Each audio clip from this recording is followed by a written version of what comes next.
பாருங்க, பகிர்ந்து உண்ணும் பழக்கம் உடையவர்களை பசி என்னும் கொடிய நோய் நெருங்காது. காரணம் ஆர், பசியானது ஒருவரின் அறிவையும் ஒழுக்கத்தையும் வளர்க்கும் நல்வினை அப்படின்னு கொடுத்துருக்கேன். இதில் எது சரி எது தப்புன்னு பாருங்க. கூற்றியே பாருங்க, பகிர்ந்து உண்ணும் பழக்கம் உடையவர்களை பசி என்னும் கொடிய நோய் நெருங்காது அப்படின்னா இது சரியா தப்பான்னு கேட்டால் இது சரி. ஓகேங்களா? அதாவது பசி என்பது வந்து பார்த்தோன்னா கொடிய நோயாம். ஓகே, பசி என்பது ஒரு கொடிய நோயாம்.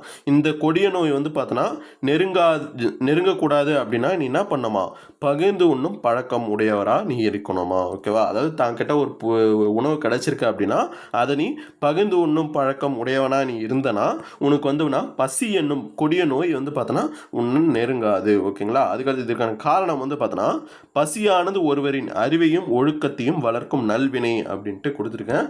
காரணம் வந்து பார்த்தோன்னா தப்பு.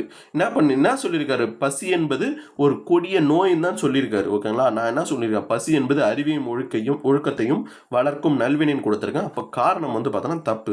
கூற்று